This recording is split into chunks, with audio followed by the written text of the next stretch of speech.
জানিয়ে দেব গুরুত্বপূর্ণ আপডেট আন্তর্জাতিক সংবাদ। শুরুতেই সংবাদ শিরোনাম, পরে বিস্তারিত। রাতের হামলায় তছনছ ইসরায়েল, একের পর এক মরদেহ উদ্ধার। আরও জানিয়ে দেব ৩৫ ইসরায়েলি নিখোঁজ। এরপর যা থাকছে, রাতভর ইসরায়েল জুড়ে ইরানের হামলা, নিহত ৬। আরও জানিয়ে দিব ইসরায়েলকে গুঁড়ি দিতে ইরান যেসব ক্ষেপণাস্ত্র ছড়িয়েছে। এরপর যা থাকছে, ইরান ইসরায়েল সংঘাত, গত ২৪ ঘন্টায় যা যা ঘটল। সর্বশেষ জানিয়ে দেব ইরান ইসরায়েল যুদ্ধ থামাতে বললেন ট্রাম্প। এতক্ষণ শুনছিলেন সংবাদ শিরোনাম, এবার বিস্তারিত। তার আগে অনুরোধ থাকবে আজকের এই ভিডিও সম্পর্কে আপনার মূল্যবান মতামত। ভিডিওটি ভালো লাগলে লাইক, কমেন্ট ও শেয়ার করে সবাইকে দেখার সুযোগ করে দিন। রাতের হামলায় তছনছ ইসরায়েল, একের পর এক মরদেহ উদ্ধার। ইরানের মিসাইল হামলায় বিপর্যস্ত ইসরায়েল। শনিবার ১৪ জুন রাতে এই যাবৎকালের সবচেয়ে ভয়াবহ হামলার মুখোমুখি হয় ইসরায়েল। ভোরের আলো ফুটতে সেই ক্ষত দৃশ্যমান হচ্ছে। দ্য টাইমস অফ ইসরায়েল জানিয়েছেন, ধ্বংসস্তূপ থেকে একের পর এক লাশ উদ্ধার হচ্ছে। এখন পর্যন্ত ৮ জনের মৃত্যু নিশ্চিত হয়েছে, আহত হয়েছেন ২ শতাধিক। তাদের হাসপাতালে নেওয়া হচ্ছে। রাতে হাইফা ও তেল আবিব, বাত ইমাম, জেরুজালেম সহ ইসরায়েলের প্রায় সব গুরুত্বপূর্ণ শহরে আঘাত হানে ইরানের মিসাইল। ইসরায়েল ওয়ানেট ও নিউজ আউটলেট জানিয়েছেন, বাত ইসামে ক্ষেপণাস্ত্র হামলায় ৯ বছর বয়সী এক মেয়ে নিহত হওয়ার খবর নিশ্চিত করা হয়েছে। এখানে মোট নিহত সংখ্যা দাঁড়িয়েছে ৪ জনে। নিহতদের মধ্যে ২ জন বয়স্ক নারী রয়েছেন, তাদের বয়স ৬৯ থেকে ৮০ বছর। ইসরায়েলি জরুরি পরিষেবা ম্যাগেন ও ডেভিড অ্যাডমের বরাদ্দে এনেট ও আরও বলছেন, তেল আবিবের দক্ষিণে আরেকটি শহর রেহোভতে পৃথক হামলায় কমপক্ষে ৩৭ জন আহত হয়েছে। এছাড়া ইসরায়েল বাত ইয়েমেনে ক্ষেপণাস্ত্র হামলার কয়েক ডজন মানুষ বলে প্রতিবেদন প্রকাশ করেছেন ইসরায়েল সংবাদমাধ্যম এনেট। হোম ফ্রন্ট কমান্ডার অনুমান, তেল আবিবের ঠিক দক্ষিণে বাত ইয়ামে হামলার স্থানে ৩৫ জন নিখোঁজ রয়েছে। এদিকে রোববার ভোরে জর্ডান সীমান্তের কাছে অবস্থিত ইসরায়েল বেইত ও শেয়ান ও আশপাশের বেশ কয়েকটি শহর শত্রু ড্রোন অনুপ্রবেশের ঘটনা ঘটেছে। এইসব এলাকায় সাইরেন বাজছে এবং মানুষ আশ্রয়ে ছোটাছুটি শুরু করেছে বলে জানিয়েছেন সূত্র। আইডিএফ বলছেন, ড্রোন প্রবেশের খবর তারা পেয়েছে, যেসব প্রতিহত করতে আকাশ প্রতিরক্ষা ব্যবস্থা সক্রিয় হয়েছে। ৩৫ ইসরায়েলি নিখোঁজ। ইসরায়েলে রাতভর হামলা চালিয়েছে ইরান। শনিবার ১৪ জুন রাতে হাইফা ও তেল আবিব, বাত ইমাম ও জেরুজালেম সহ ইসরায়েলের প্রায় সব গুরুত্বপূর্ণ শহরে আঘাত হানে ইরানের মিসাইল। এই সব হামলায় বিভিন্ন স্থানে ৮ জন নিহত এবং ২ শতাধিক আহতের তথ্য এসেছে। ইসরায়েলদের জন্য আরেকটি উদ্বেগের খবর হলো, হামলার পর নিখোঁজ হয়েছেন কয়েক ডজন মানুষ। ইসরায়েলের বাত ও ইমামে ক্ষেপণাস্ত্র হামলার পর কয়েক ডজন মানুষ নিখোঁজ বলে প্রতিবেদনে প্রকাশ করেছেন ইসরায়েল সংবাদমাধ্যম ইনেট। হোম ফ্রন্ট কমান্ডার অনুমান, ও তেল আবিবের ঠিক দক্ষিণে বাত ইয়ামে হামলার স্থানে ৩৫ জন নিখোঁজ রয়েছে। ইউনিট আরও জানান, ওই এলাকায় হামলায় আহতের সংখ্যা বেড়ে ১০০ জনে পৌঁছেছে, যার মধ্যে ৪ জনের অবস্থা গুরুতর। গত রাতে নিহতদের মধ্যে ১ জন ১০ বছরের ছেলে এবং ২ জন বয়স্ক নারী, তাদের বয়স ৬৯ থেকে ৮০ বছর। ইসরায়েলি জরুরি পরিষেবা ও ম্যাগেন ডেভিড অ্যাডমের বরাদ্দে ইনেট আরও বলছেন, তেল আবিবের দক্ষিণে আরেকটি শহর রেহোভতে পৃথক হামলায় কমপক্ষে ৩৭ জন আহত হয়েছে। এদিকে ইরানের রাজধানী তেহরানে একটি আবাসিক ভবনে কমপ্লেক্সে ইসরায়েলের চালানো বিমান হামলায় অন্তত ৬০ জন নিহত হয়েছেন, যার মধ্যে শিশু রয়েছে। শনিবার ৪ জুন ইরানের রাষ্ট্রীয় টেলিভিশন খবরে এই তথ্য জানানো হয়েছে। প্রতিবার ১২ জুন রাত ৩টার দিকে ইরানে হামলা চালায় ইসরায়েল।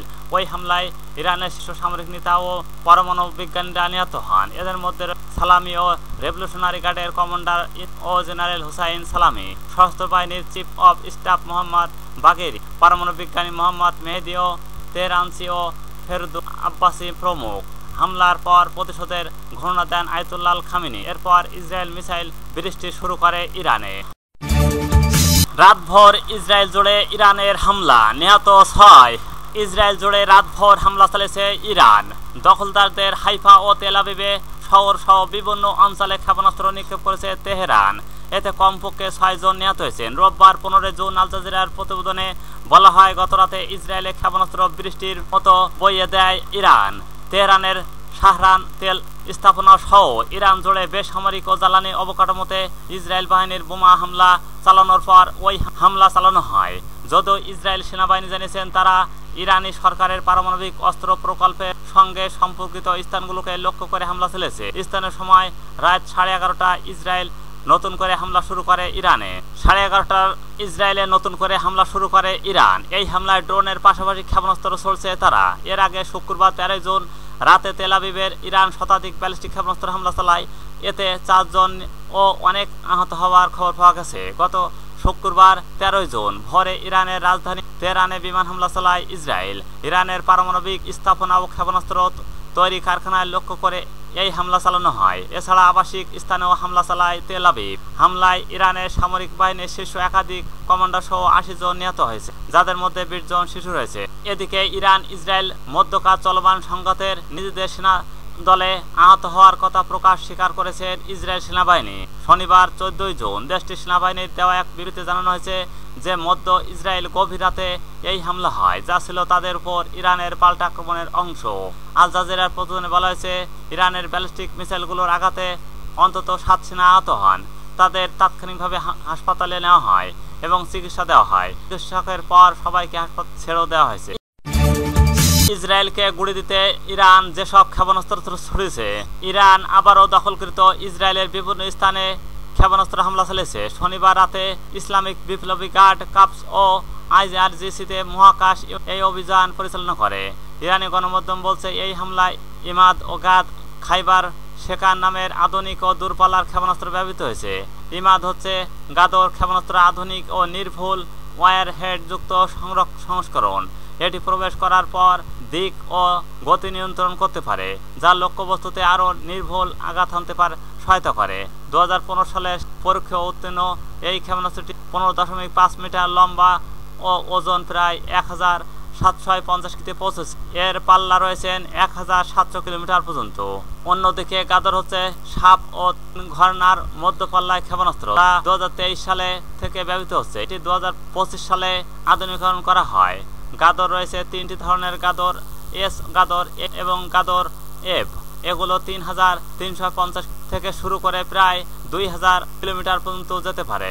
ওজন ও জ্বালানি ব্যবস্থায় কিছু পরিবর্তন আনার মাধ্যমে এর নির্ভুলতা দ্রুত বাড়ানো হয়েছে। অন্যটি হচ্ছে খাইবার শেকান ও মধ্যপাল্লার উচ্চ নির্ভুলতা সম্পন্ন। এটি 1450 কিলোমিটার পর্যন্ত আঘাত হানতে পারে এবং আরও 3 থেকে ডেভিড ও লিং এর মতো আধুনিক ব্যবস্থা অল্পতেই এড়াতে পারে। ঘন ঘন ব্যবহারের উপযুক্ত এই ক্ষেপণাস্ত্রটি কঠিন জ্বালানি ব্যবহারের কারণে অল্প সময়ের মধ্যে নিক্ষেপের জন্য প্রস্তুত করা যায়। ইরান ইসরায়েল সংঘাত গত 24 ঘন্টায় যা ঘটল। ইরান ইসরায়েল পাল্টাপাল্টি হামলা আরও তীব্র হয়েছে। দুপক্ষের মারা পড়েছে মানুষ, বাড়ছে হতাহতের সংখ্যা। আল জাজিরা, বিবিসি ও দ্য টাইমস অফ ইসরায়েল সহ আন্তর্জাতিক সংবাদ মাধ্যম এই সংঘাতের লাইভ সংবাদ প্রচার করছে। যেসব সূত্রের বরাতে একজনের দেখে নেওয়া যাক গত 24 ঘন্টায় যা ঘটল। ইরানের নতুন করে ক্ষেপণাস্ত্র হামলার পর ইসরায়েলের কমপক্ষে 7 জন নিহত হয়েছেন বলে চিকিৎসক এবং ইসরায়েল গণমাধ্যম জানিয়েছে। এছাড়া আরও কয়েক ডজন মানুষ আহত হয়েছে। এই হতাহতের ঘটনা ঘটে ইসরায়েলের ইরান জুড়ে বেশ কয়েকটি হামলার পর। ইসরায়েল সামরিক বাহিনী জানিয়েছেন তারা ইরানের পারমাণবিক বিস্তারণ সহ ইরানি প্রতিরক্ষা মন্ত্রণালয়ের সদর দপ্তর লক্ষ্যবস্তু করে নতুন হামলা চালিয়েছে। ব্রিটিশ প্রধানমন্ত্রী কিয়ার স্টারমার্ক বলছে যুক্তরাজ্য মধ্যপ্রাচ্য আঞ্চলিক সমর্থন প্রদানের জন্য আরও সামরিক সম্বোধন সহ যুদ্ধ বিমান স্থানান্তর করেছে। মার্কিন প্রেসিডেন্ট ডোনাল্ড ট্রাম্প ওয়াশিংটন ও ডিসিতে অনুষ্ঠিত এক সামরিক কুচকাওয়াজে দেশের শত্রুদের উদ্দেশ্যে কঠোর সতর্কতা জারি করে, যা ইরানের বিরুদ্ধে প্রচ্ছন্ন হুমকি দেখা হচ্ছে। এপি নিউজ 2 জন নাম প্রকাশে অনিচ্ছুক মার্কিন কর্মকর্তার বরাতে জানিয়েছেন ইরাকের পশ্চিমাঞ্চলের আইন আল আসাদ বিমান ঘাঁটি নিক্ষেপ করা 3টি ড্রোন গুলি করে ভূপাতিত করা হয়েছে। ওই ঘাঁটিতে মার্কিন সৈন্যরা অবস্থান করছে। এই হামলায় কোনো গোষ্ঠী দায় স্বীকার করেনি। ইরানের রাষ্ট্রপতি মাসুদ পেজেশকিয়ান ইসরায়েলকে দেন। তিনি বলেন, ইসরায়েল যদি হামলা বন্ধ না করে তবে আরও কঠোর প্রতিশোধ নেওয়া হবে। ইসরায়েলের সঙ্গে চলমান হামলা পাল্টা হামলার মাঝে ইরানের প্রতি সমর্থন প্রকাশ করে পাকিস্তান। পাশাপাশি সব দেশকে ইসরায়েলের বিরুদ্ধে ঐক্যবদ্ধ হওয়ার আহ্বান জানিয়েছে। পাকিস্তানের জাতীয় পরিষদে বক্তব্য রাখার সময় প্রতিরক্ষা মন্ত্রী খাজা আসিফ বলেন, আমরা ইরানের পাশে আছি, তাদের স্বার্থ রক্ষায় প্রতিটি আন্তর্জাতিক মঞ্চে সমর্থন জানাবো। তিনি আরো জানান, ইসরায়েল ইরান ইয়েমেনকে লক্ষ্য করে আক্রমণ চালাচ্ছে। মুসলিম দেশগুলো যদি এখন ঐক্যবদ্ধ না হয় তাহলে প্রত্যেকেই একই হতে হবে। মাত্র 1 ঘন্টায় ইসরায়েলের 10টি বিমান ভূপাতিত করার দাবি করে ইরান। ইরানের রাজধানী তেহরানে একটি আবাসিক ভবন কমপ্লেক্সে ইসরায়েলের চালানো বিমান হামলায় অন্তত ৬০ জন নিহত হয়েছে, যার মধ্যে ২০টি শিশু রয়েছে। ইসরায়েলের তৃতীয় দফা আক্রমণ তারা নিহত হন। ইরান ইসরায়েল যুদ্ধ থামাতে বললেন ট্রাম্প। মার্কিন প্রেসিডেন্ট ডোনাল্ড ট্রাম্প বলছেন ইরান ইসরায়েল যুদ্ধ থামা উচিত। সামাজিক যোগাযোগ মাধ্যমে দেওয়া এক পোস্টে এই কথা জানিয়েছেন বলে নিশ্চিত করেছেন কাতার ভিত্তিক সংবাদমাধ্যম আল জাজিরা। ট্রাম্প জানিয়েছেন ভ্লাদিমির পুতিনের সঙ্গে মধ্যপ্রাচ্য ইউক্রেনের সংঘাত নিয়ে কথা বলছেন, তাকে তার অভিমত জানিয়েছেন। বলেছেন ইসরায়েল ইরানের যুদ্ধের অবসান হওয়া উচিত, পাশাপাশি তার রাশিয়া ইউক্রেন যুদ্ধের অবসান হওয়া উচিত। এদিকে ইসরায়েল আবারও বড় হামলার চালাতে যাচ্ছে ইরান। কয়েক ঘন্টার মধ্যে এই হামলায় চালাবে বলে আশঙ্কা করা হচ্ছে। ইরানের রাষ্ট্রীয় টেলিভিশন বরাদ্দে তথ্য জানিয়েছেন কাতার ভিত্তিক সংবাদমাধ্যম আল জাজিরা। আল জাজিরা জানিয়েছেন কয়েক ঘন্টার মধ্যে ইসরায়েলে বড়সড় ধ্বংসযোগ্য হামলা হবে বলে আশঙ্কা করা হচ্ছে। এদিকে ইসরায়েল আগেই ধারণা করেছিল শনিবার 14 জুন রাতে আবারও ক্ষেপণাস্ত্র হামলা চালাতে পারে ইরানের সামরিক বাহিনী। ইসরায়েল আর্মি রেডিওর প্রতিবেদনের বরাদ্দে আল জাজিরা জানিয়েছে তেহরানের হামলায় বিষয়ে সতর্ক করেছে ইসরায়েল সেনাবাহিনী। শুক্রবার 13 জুন রাতে ইসরায়েল যেভাবে ইরানের বিভিন্ন স্থানে দফায় দফায় হামলা চালিয়ে ইরান ঠিক একইভাবে আবারও হামলা চালাতে পারে তেহরান। এর আগে শুক্রবার রাতে তেল আবিব ইরান শতাধিক ব্যালিস্টিক ক্ষেপণাস্ত্র হামলা চালায়। এতে 4 জন নিহত ও অনেক আহত হওয়ার খবর পাওয়া গেছে।